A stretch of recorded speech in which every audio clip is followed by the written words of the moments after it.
One of the really difficult questions that entrepreneurs face is deciding how much time and energy to invest in process and infrastructure versus building product and learning. We use a technique from the Toyota production system called 5 Whys.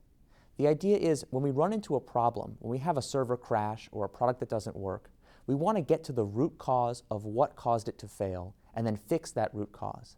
Behind every seemingly technical problem is actually a human problem waiting to be found. Let me give you an example. At my last company, if a server crashed, we would ask a question like, why did the server crash? It would be because a new API was pushed to that server. But why was that?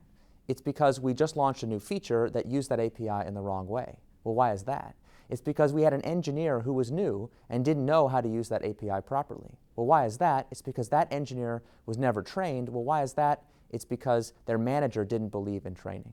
So what seemed like a technical problem of a server crashing is revealed to be a managerial problem with that engineer's manager.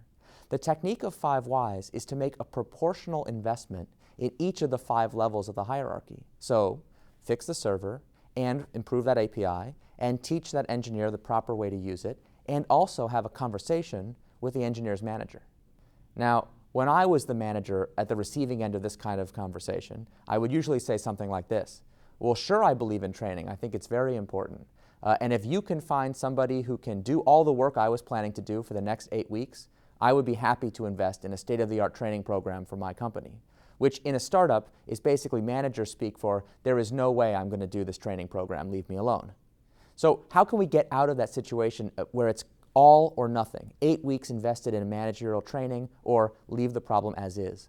5 Whys gives us a way out, which is let's make a small proportional investment each time the problem happens. Let's do the first hour of that 8-week training program. Then if we have additional problems that are caused by training failures, we'll do the second hour and the third hour and the fourth hour. In that way, 5 Whys acts as an automatic speed regulator. When we're going too fast, when we're acting sloppy, when we're making mistakes, it forces us to automatically invest proportionally in prevention. As those prevention investments pay off, the team can naturally speed up again, and we can find our optimal pace of work. So that's how it works. Every time you have an unexpected surprise, a fire you have to fight, ask why at least 5 times. Find the human problem behind every seemingly technical fault, and make a proportional investment in each of the 5 layers. This is a really powerful technique for building an adaptive culture that automatically invests in process only when it's needed.